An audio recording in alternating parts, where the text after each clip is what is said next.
If you're wondering why the name Chainbreaker, I can explain that pretty easy. As someone who is recovering from an addiction, J.C. Pineville in Pineville, Louisiana, CR, you can learn a lot. You can learn a lot about addiction. And only through God can you manage to break the chains of addiction. So that's why I have the name Chainbreaker.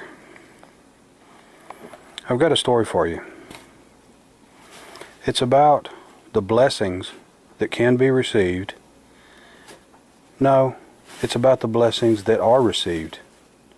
And in my case, the blessings that were received during a very dark time. It was the day my dad died. Now you might ask yourself, how can you be blessed? Where is there a blessing when you lose a parent? Well, there was 3 blessings. The first 2 took me 30 years to understand, to see, to acknowledge as being a blessing. The third one came to me just recently. And it's for everyone, and not just the loss of a father, but the loss of a mother, a child, a sister, a brother, the loss of anyone, the loss of anything. My story is, the day my dad died, it was not enjoyable, of course. It was very trying. It was very painful. But the blessings that I received was, at the time, I didn't realize them. At the time, all I saw was, I had to be there and see this. I had to go through this. I had to suffer this. And I used it as an excuse over the years to do whatever I wanted to do. And that was my excuse. Truth is, the first blessing I received that day is I got to settle my differences with my dad. I loved my dad. He loved me. But we were angry at each other, not talking, not communicating, would not even acknowledge each other's existence for 2 weeks before he passed away. The day he passed away, the first blessing I received was being able to be there when it happened. To tell him I loved him.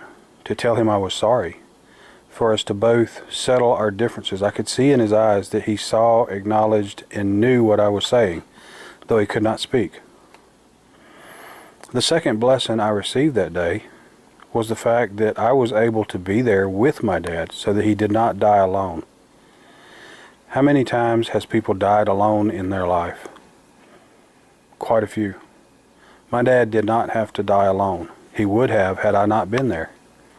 So the second blessing I received was being able to be there with my dad while he died, to comfort him. The third blessing that I did not understand until just here recently was that possibly by this story it could help others. If I tell this story, if I pass this story on, possibly it could help someone else to see the blessings in their loss. And that's why I'm passing this story. The third blessing is not for me, but for everyone else. By hearing this story, hopefully, maybe it would help you see some of the blessings in what you're going through. I believe that everything we go through, I believe that everything we suffer, there's a blessing. It's hidden. Sometimes not. Sometimes, in my case, it takes 30 years to understand that blessing, to realize that blessing. Some people never see it, unfortunately.